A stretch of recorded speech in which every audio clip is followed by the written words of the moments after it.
Next three questions are question number 7 we will start. Now in that it is given that AB is equals to AD and AE is equals to AC and angle BAD is equals to angle EAC. Now what we have to prove here, BC is equals to DE.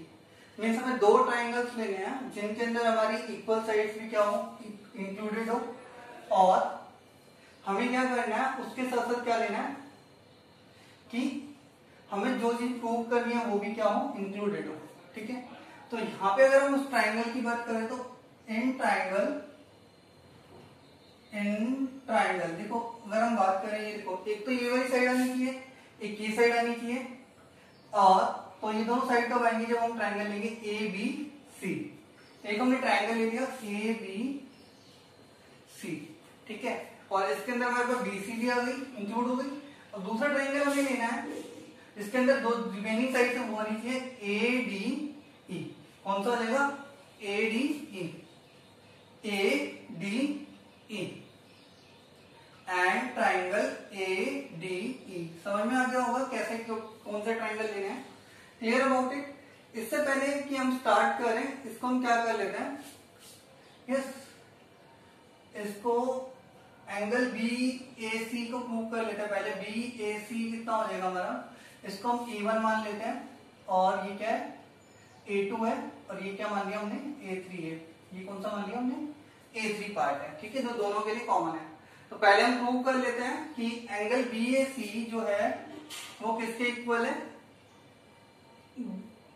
EAD के equal है. उसको लेकिन पहले हम किसे prove करेंगे, BAD से start करते हैं. BAD जो है वो किसके इक्वल है,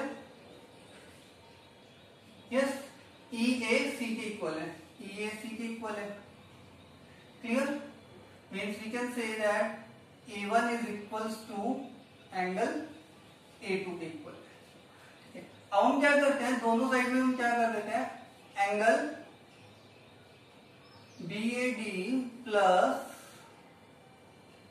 ये जो हमारा एंगल C है उसे हम क्या कर देंगे, ऐड कर देंगे. Angle CAD plus angle CAD is equal to angle EAC plus angle EAC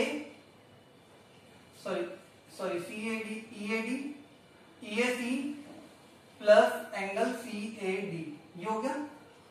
ठीक है, अब हमने क्या किया, दोनों को ऐड कर दिया, तो ये कितना हो जाएगा, angle A1 plus A3 equals to angle A2 plus angle A3. दोनों क्या इक्वल है, तो क्या हो जाएगा, इससे angle BAC A1 plus A3 किसके इक्वल है, BAC के इक्वल है. BAC is equals to angle EAD, और ये A2 प्लस A3 किसके इक्वल है, EAD के इक्वल है. क्लियर, ये हमने पहले प्रूव करना है. इज इट क्लियर, तो हमने प्रूव कर लिया AD के अंदर. देखिए पहले हम इसी को राइट कर लेते हैं, angle BAC is equals to angle EAD. Clear, write कर लेना यहाँ पे, angle A1 equals to A2 and angle A3 is common. ठीक है, अब इसके बाद बात क्या करनी है, कौन सी चीजें रखी है हमें, इसके अलावा जो चीजें इक्वल है उसे मार्क करेंगे. AB इक्वल्स टू AD है, AB इक्वल्स टू किसके है, AD के इक्वल है, गिवन है. इसके अलावा जो है AC इज इक्वल्स टू क्या है, AE है. AC is equals to AE है, ये भी क्या है, गिवन है क्वेश्चन के अंदर. अगर हम यहाँ पे कौन सी कॉन्ग्रुएंसी लगाएंगे, अब यहाँ पे side angle side. So by SAS congruency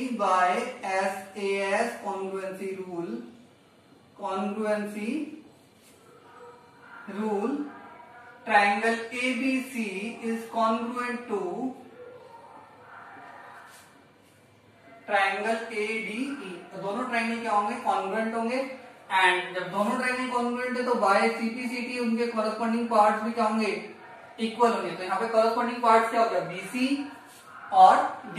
BC is equals to D. Hence proved. Next is the question number 8. See that angle DAP, triangle DAP, and we have to prove that it is equal to triangle EBP. ठीक है, पहले हम देख लेते हैं एक बार कि दे रखा है कि P जो है वो मिड पॉइंट है किसका, AB का. Clear about it. Angle A और एंगल B क्या है, इक्वल है. और ये जो एंगल है EPA और DPB ये भी क्या है, इक्वल है. Clear about it. इसी के बेसिस पे हमें क्या करना है, प्रूव करना है कि ये जो ट्राइंगल्स है वो कैसे हमारे कॉन्ग्रुएंट है. Understand that. नाउ इससे पहले हम आगे चलें तो हम इसे ना प्रूव कर लेते हैं. ठीक है, इसे ना मैं डिवाइड कर देता हूं. सी P1 P2 P3. ठीक है, तो पहले हम प्रूव कर रहे हैं कि देखो angle P1 is equal to P3. It is given कि हम यहां पे प्रूव कर लेते हैं. पहले एंगल P1 जो है वो किसके इक्वल है, P3 के इक्वल है. अब हम दोनों में क्या करते हैं, P2 ऐड कर देते हैं. Angle P3 plus P2. Side पे चेंज कर सकते हैं, ऐसा कोई जरूरी नहीं, कंपल्सरी नहीं है. अगर हम इन दोनों को ऐड कर दे P1 और P2 को तो क्या बन जाएगा, कौन सा एंगल बन जाएगा, ये APD. Angle APD. और वो किसके इक्वल हो गया, APD हो गया ना ये. और ये हो गया BPE. BPE ये दोनों क्या हो जाएंगे, इक्वल हो जाएंगे. Up to here it is clear. अब बात करते हैं क्वेश्चन की. तो हम इन ट्राइंगल, दोनों ट्राइंगल को लेके चलेंगे. In triangle DAP and triangle EBP. अब इन दोनों ट्राइंगल के अंदर जो जो चीजें इक्वल है पहले हम उसे राइट कर देते हैं. पहले इसी को ले लेते हैं. Angle APD is equals to angle BPE. Write कर लेना. Angle P1 equals to P3 and angle P2 is common. Yes, हमने प्रूव भी करके दिखा दिया है क्यों इक्वल है. अब बात करते हैं कौन सी चीज इक्वल है. Angle A equal to angle B है. Angle A equal to angle B है. And AP is equal to BP है. AP is equal to BP है. P is mid point. P is mid point of AB. Is it clear. और यहां पे क्या हो जाएगा, A is equal to B. A is equal to B क्यों है, क्योंकि गिवन है क्वेश्चन के अंदर ही. ठीक है, अब बात करेंगे किसकी. अब हम प्रूव करेंगे इसे DAP और इसके अंदर EBP के अंदर कि बाय कौन सी कॉन्ग्रुएंसी है. अगर हम देखें ASA, बाय ASA कॉन्ग्रुएंसी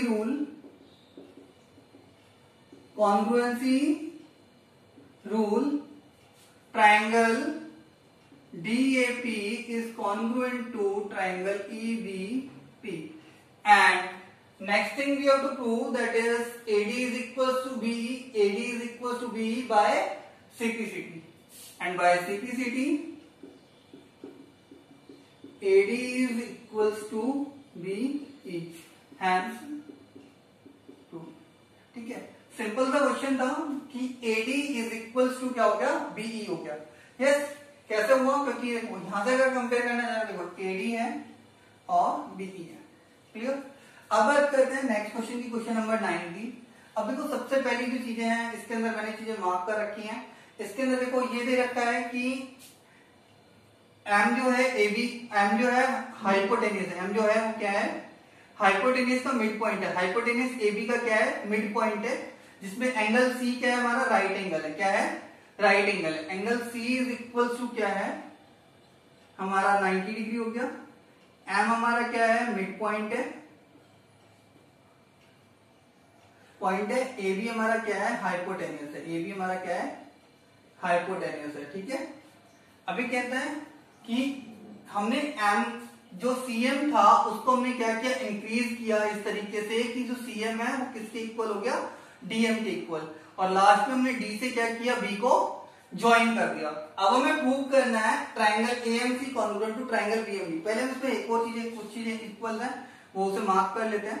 देखो ये वाली साइड कॉमन हो सकती है कुछ केसेस के लिए. यस, और ये वाले जो दोनों एंगल है वो क्या होंगे, इक्वल होंगे. क्यों इक्वल होंगे, क्योंकि ये दोनों एंगल कैसे हैं, वर्टिकली अपोजिट एंगल्स हैं. मैं इसे नेम दे दूं M1 एंड M2 लिख सकता हूं. Clear about it. अब बात करेंगे. ठीक है, now we are going to start. See that in triangle, पहले जो ट्राइंगल दे रखे हैं उसके अंदर बात करते हैं AMC and BMD. AMC and triangle BMD के अंदर, ठीक है, क्या क्या चीजें इक्वल है देखो। First is that MD is equals to, क्या क्या प्रूव करना है, एमडी जो है वो किसके इक्वल है, एमसी दे रखा है वो किसके इक्वल हो जाएगा, एमडी के इक्वल हो जाएगा। MC is equals to MD, ये भी क्या गिवन है, गिवन है क्वेश्चन के अंदर, क्योंकि हमने इसी को इसी तरीके से इंक्रीज किया है कि कंडीशन यही है। उसके अलावा क्या दे रखा है हमें, जो चीज इक्वल दे रखी है वो क्या दे रखा है, bm is equals to am, bm is equals to am, so am is equals to bm, am किसके इक्वल हो गया, bm के इक्वल हो गया, ठीक है। चाहो तो यहाँ पे a ले सकते हो, ऐसा कंपल्सरी नहीं है। am is equal to b हो गया, क्योंकि m क्या है, मिड पॉइंट है, m क्या है, mid point of a b, A B जो लाइन सेगमेंट था या हाइपोटेनस था उसका क्या है, मिड पॉइंट है, ठीक है। Is it clear? Now angle m1 is equals to angle m2, यहाँ पे हम m2 लेंगे, इसी से रिलेटेड लेना है हमें, ट्राइंगल की बात करेंगे तो इक्वल्स टू एंगल m1। यहाँ पे अगर m1 लिया है तो यहाँ पे m1 लिखेंगे, नहीं तो यहाँ लेंगे तो यहाँ लिख देंगे।